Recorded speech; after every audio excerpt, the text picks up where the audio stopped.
Welcome. Okay. Well, welcome back to the online concert part 4. And my very first song is called Breakfast at McDonald's. Okay? Yeah, this is pretty good. I was at a gig doing a show and we were playing all my hits. And I had my bottle of Coke in my hand. And I really was having a ball. We eventually got to the next song. And when it was over, we all took a vote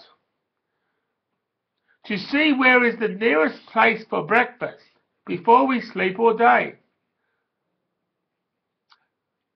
Though Tossie thought of the Joneses and the Miller thought of the Jewans, and those places never welcomed guys like us, and we were never felt very welcome. I was still sitting there wondering about where the place is, and you can't go past a bacon and egg McMuffin and a hash brown, and coffee served up with a lovely smile. When I told the boys, they agreed, but they have never ever heard of a place at this time with that. So I said, this place has been around for a very long time, and it originally started in the States. We are having breakfast at McDonald's. It's the place you can't beat. You just can't beat. From your head right down to your feet. Bacon and egg McMuffin and a coffee and a hash brown for a treat. We were sitting in this restaurant talking about our gig and telling about the time that skinhead came on stage to do a jig. Remember the jig? He also gave me a bottle of Coke. And he told me to drink it down on stage. Right in front of them.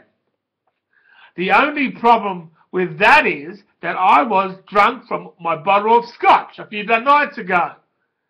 And when I sang my next few words, it came out in slur.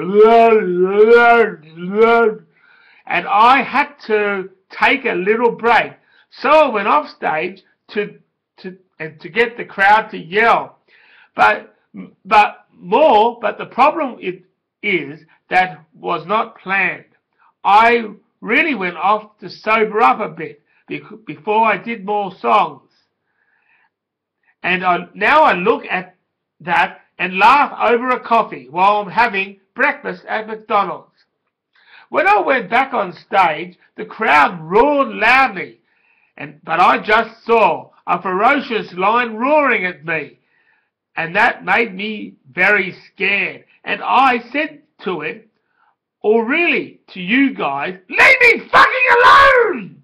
The crowd started laughing, and I know they were with me.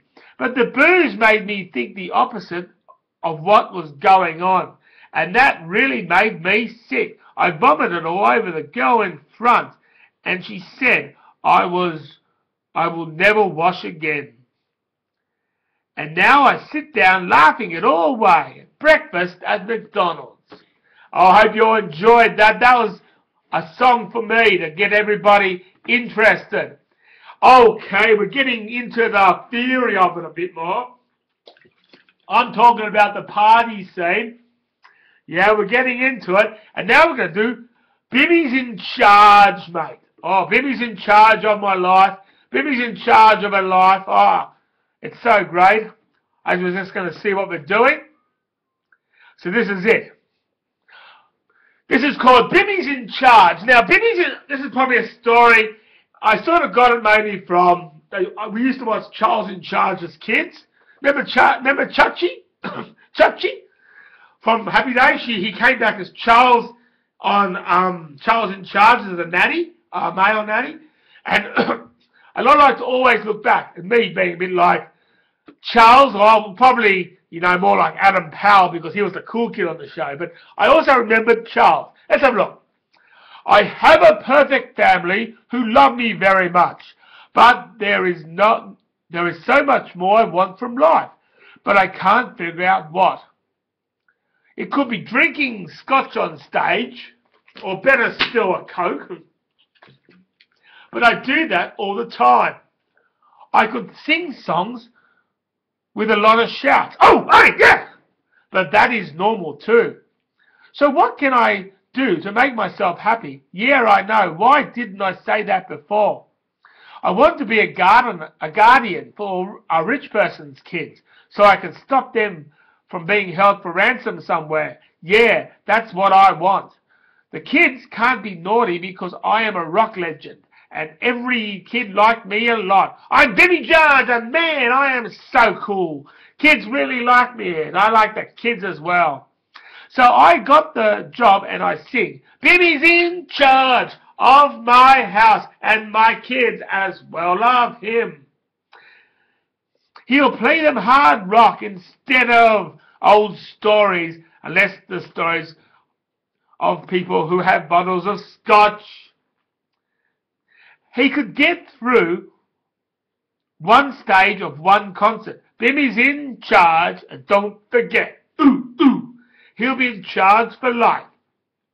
Because he is too damn good, he stays with them in the granny flat out back. And the kids really like that because it's not every day a rock hero lives in their backyard. His music was loud as he played all day and night. The neighbors came to his door and started a fight. Bimmy got the shits and told them to fuck off, and they threatened to call the police if he doesn't quieten down. But we remember, Bimmy's in charge of my house and my kids as well. I love him. The neighbors want him out. They will never succeed because Bimmy's a celebrity. He's cool, man. They all love me. Bimmy Jarnes. Okay. And now here is, well, that was a very good one. I hope you all enjoyed it. That was fantastic. I enjoyed it myself. I really did. Okay, now the next song. Now, how many Stans do you know in your life? Do you know a man named Stan? There's always a lot of Stans I know in my life. And this is a song called Dear Stan. Which Stan do you bloody mean? Okay, let's have a look. Dear Stan. Which Stan? There are so many Stans in my life. I could hardly tell which one is which. Could it be Uncle Stan, who used to love to take me to the wetlands and take a few photos because I loved that, and I loved him too because he showed me it can be fun. And then there was Stan, who lived near my friend when he moved out in 1989. He used to abuse his wife and then go to my friends to have a beer and a chit-chat. Stan, mate, you're my second Stan, and that doesn't sound unusual because there was a lot of Stans, but two of them are close to you, and it drives my mind to thinking, oh my God, that this was the little life with my family sitting on top, and that was fading away until you notice another Stan who your father talked about. I don't really know him very well, but the name was going on and on in my mind. Stan said this and Stan said that. Don't forget about coffee with Stan. And Uncle Stan died. I'm going crazy. Ah! 2 years after his death, I thought it was over. But what really happened is it was kept away from me because I had a mental problem. The medication was trying to block my cool days so I can get on top with my life. I became a Christian, or bullshit I did. Get a full-time job and earn a lot of money. I found it hard to get my foot in the door though.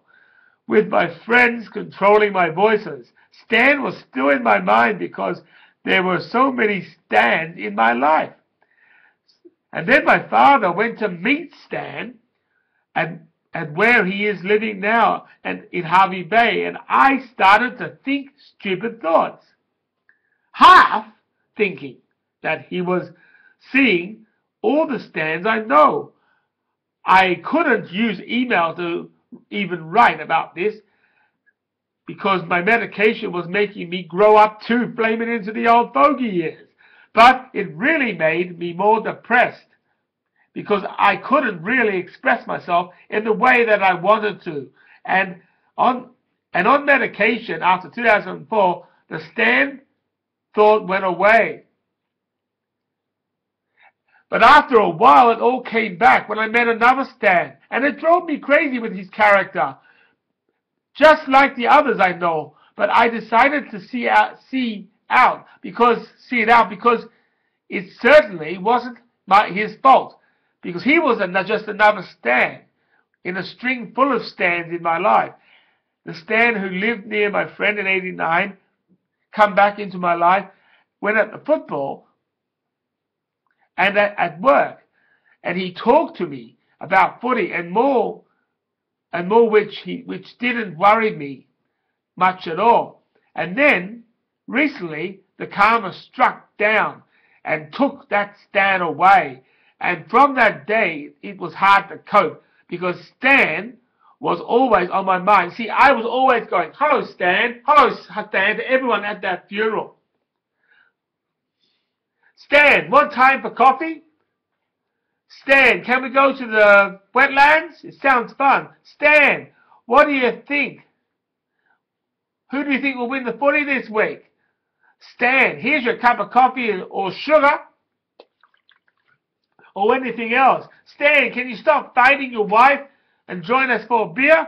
Stan, Canberra's going good. Stan, the Raiders are going well, don't you know? Stan, there are too many of you. When will it end? You aren't in my life forever.